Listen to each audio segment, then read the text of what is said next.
So I'm going to be demonstrating active pinning and stretching and passive pinning and stretching to the levator scapula, which is a muscle in the neck. And I'm first going to show you, before you even begin this, obviously you're going to do your effleurage, petrissage. You're going to do a really good Swedish warm-up to warm up this tissue.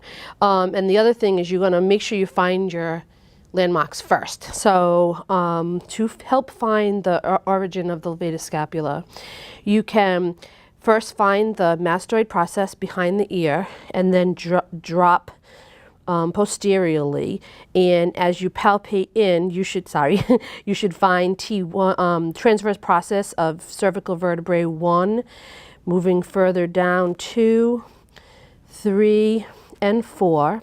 I'm going to hold that with my middle finger, and then it will travel all the way down to the superior angle of the scapula, which actually is right here on Jessica. Okay, so I know my direction and the way I'm moving. And to do it passively, what I do is I always try to put the muscle on slack first, so shorten it.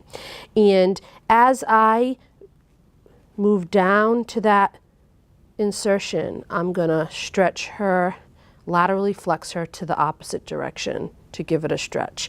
Again, shorten. And notice I'm not using a lot of oil, and I'm making sure I hit that insertion spot.